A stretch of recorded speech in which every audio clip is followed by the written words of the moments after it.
আসসালামু আলাইকুম। প্রিয় ইউটিউব, ফেসবুক এবং সকল মহলের বন্ধুরা, আমার শুভেচ্ছা গ্রহণ করুন। খুব আফসোসের বিষয়, এই রাস্তাটি গোড়াপত্তন হয় 1974-75 সালে। কাঠালিয়া বান্ডারিয়া যে পাকা সড়ক, যে সড়ক দিয়া গাড়ি চলাচল করে, যেটাকে বিশ্ব রোড বলা চলে, কাঠালিয়া থেকে ঢাকার উদ্দেশ্যে রাজধানীতে যায় 1000 কিলোমিটারের উপরের পথ। ওই রাস্তার কোনো চিহ্ন ছিল না, আর তারই পূর্বে হইল এই রাস্তাটা, তখন আমি শিশুকাল। আজ পৌরকালে পৌঁছে গেছি। 64 বছর, 63 বছর প্লাস আমার বয়স। বৃষ্টি কাদার দিন, রাত্র হয়েছে। পরিবারের তাগিদে, পরিবারের চাহিদা মিটাইতে বাজারে গিয়েছিলাম। বাজার থেকে বোঝা বহন করে নিয়ে আসতেছি কোনো গাড়ি, কোনো লরি, সাইকেল, রিক্সা, অটো, কোনো কিছুই আসার পদ্ধতি নাই এই রাস্তায়। এমন একটি রাস্তায়, এমন এক জায়গায় বসবাস করতেছি। অনেক চেয়ারম্যান, মেম্বার, কমিশনার গুজরে গেছে, শুধু আশ্বাস তো দিয়েই আমাদেরকে শেষ করছে। এই তো হইতেছে, এই তো হয়ে যাবে, এই অবস্থায় চলছে আজ এতটি বছর, কিন্তু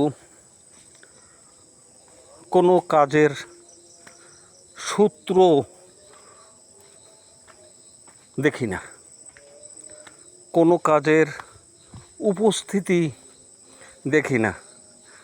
রাতের অন্ধকারে, এখন প্রায় রাত 9টার বেশি বাজে বোধ হয়, একা একা যাইতে আছি। যেমন আছে, হিংস্র প্রাণী নাই যদিও অত্র অঞ্চলে, খেক শিয়াল ছাড়া, কিন্তু সাপের প্রাদুর্ভাবটাও অনেক বেশি অত্র অঞ্চলে। এর চেয়েও যে একটা সংকীর্ণ দিক আছে, সেটা হলো, এর চেয়েও একটা সংকীর্ণ দিক আছে, তা হলো সাপ, বিষধর সাপের সমস্যা আছে। আছে ভূতের নাম শুনেছেন, ভূত, জিন, এর সমস্যা আছে।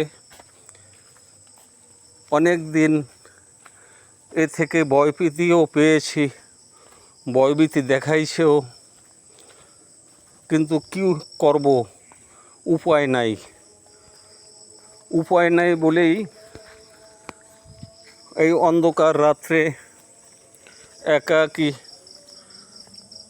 পরিবারের চাহিদা মিটাইয়া এই রাস্তা দিয়া চলে যাচ্ছি। আপনারা দেখতে পাচ্ছেন, অন্ধকারে হয়তো দেখতে পান না, কারণ এখানে তো আর কোনো বৈদ্যুতিক লাইন, ইলেকট্রিসিটি নাই। আমার হাতের একটি টর্চ লাইট দিয়ে আমি যাইতেছি। তো এর চেয়ে আরও একটা সমস্যা, পিছল রাস্তা। প্রশ্ন আসতে পারে যে আপনার ছেলে সন্তান নেই? হ্যাঁ ভাই আছে, হ্যাঁ বন্ধু মহল আছে। একটা ছেলে ঢাকায় খুব নর্মাল একটা চাকরি করে একটা মেয়ে বিবাহ দিয়ে ফেলছি। এখন আমি কর্মক্ষম ব্যক্তি, আমি কর্ম করি, আমাকেই কর্ম করতে হয়, আমাকেই বহন করতে হয়।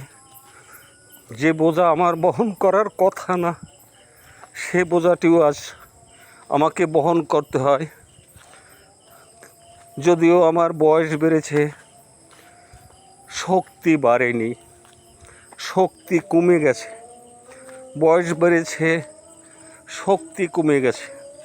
এই যে দেখেন চারিদিকে জঙ্গল, অন্ধকার, এর ভিতর দিয়ে যাওয়া। আরও একটি সমস্যা আছে, পিছল রাস্তা।